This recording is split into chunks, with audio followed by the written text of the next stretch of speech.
Hey guys, الفيديو ده للبنات وبس. لو انت راجل please get out of here. لو انتي واحدة سكسي وقمر وجميلة زي انا وانتي and we end up in a relationship، يعني احنا دخلنا في relationship مع واحد.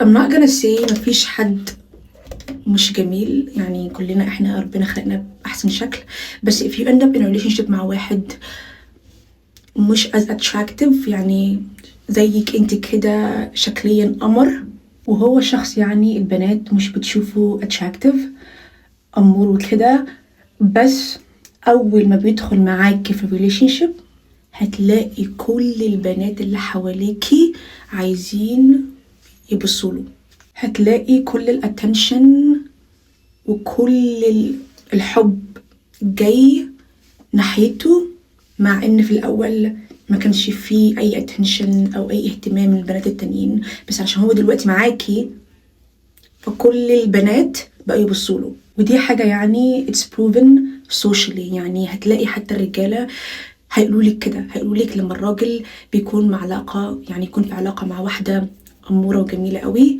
هتلاقي القيمة بتاعته أو الفاليو بتاعته طلعت 10 step فوق.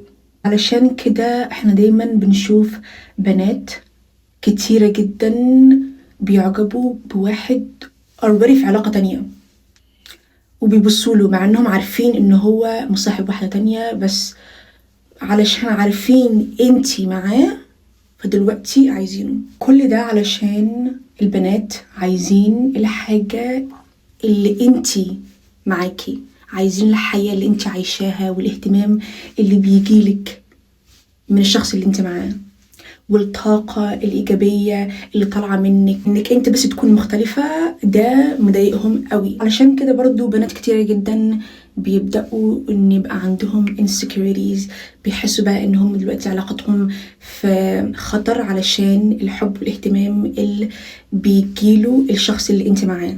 بس كل ده علشان البنات يوصلوا للهدف اللي هم عايزينه، وفي الاخر لما يكون الشخص ده سينجل مش هيبقى في حد عايزه، بس هم عايزين الحاجة اللي انتي معاكي.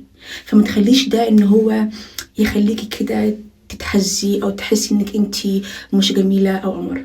فاهمة قصدي ايه؟ عمرك ما تخلي حد يهز الثقة اللي انتي بنيتيها كل السنين دي علشان حد تاني حاسسك بالطريقة دي. ناس كتير جدا هتحسسك بالطريقة دي، بس انت لازم تكوني جاهزة ولازم تعرفي انك انت تقاومي وتكملي. اوكي، كده اللوك